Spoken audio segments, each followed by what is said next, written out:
Pesan Mendagri dirakor Kepala Daerah se-Sulawesi Tengah.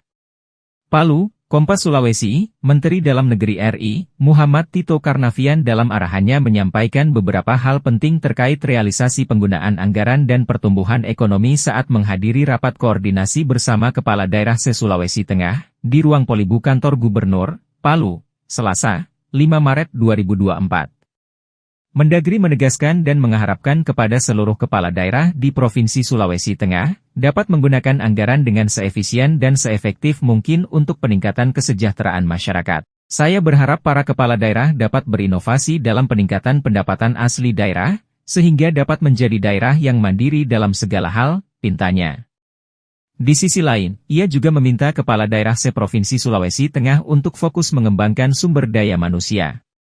Sebab, kata ia, hal ini penting diperhatikan pemerintah daerah setempat, sehingga tak hanya mengandalkan maupun terlena terhadap berbagai kekayaan sumber daya alam.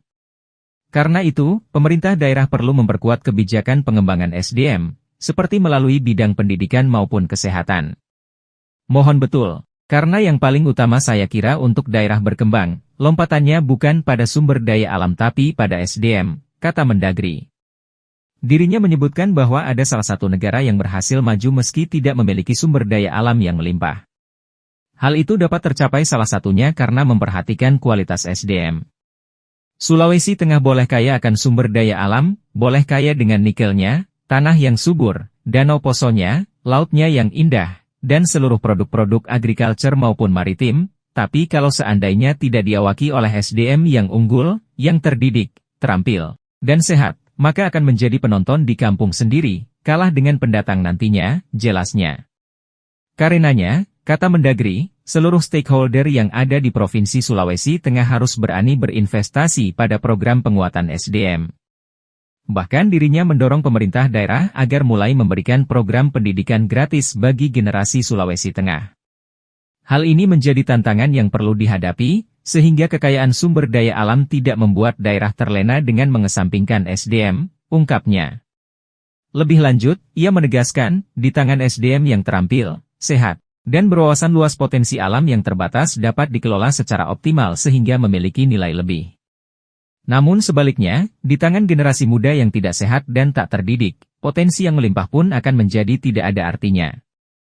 Walhasil, potensi tersebut hanya dinikmati oleh segelintir orang, sehingga masalah sosial pun mencuat. Nah ini menjadi tantangan, jadi tolong fokus program pendidikan dan kesehatan kalau bicara SDM, pendidikan baik vokasi atau yang formal dulu, bagaimana caranya bisa bikin sekolah anak-anak gratis, paling tidak tamat SMA. Syukur kalau mereka diberikan beasiswa lagi, sudah ada ya Pak SMA gratis, jelas Mendagri. Selain itu, Mendagri juga mengingatkan agar program penguatan SDM tersebut nantinya betul-betul dijalankan secara efisien. Jangan sampai langkah yang disusun justru lebih didominasi oleh program yang tidak perlu. Ini seperti memperbanyak kegiatan rapat dan membeli peralatan pendidikan dan kesehatan yang sebetulnya belum diperlukan, pungkasnya. Sebelumnya, Gubernur Sulawesi Tengah Rusdi Mastura menyampaikan ucapan selamat datang dan terima kasih kepada Menteri Dalam Negeri RI yang telah berkunjung di Provinsi Sulawesi Tengah. Dalam kesempatan tersebut, Gubernur Rusdi juga menyampaikan laporan terkait kondisi Sulawesi Tengah saat ini, mulai dari pertumbuhan ekonomi, peningkatan PED, kesiapan dalam menyambut IKN, serta hasil dari pelaksanaan pemilu dan pilpres yang dilaksanakan beberapa waktu lalu.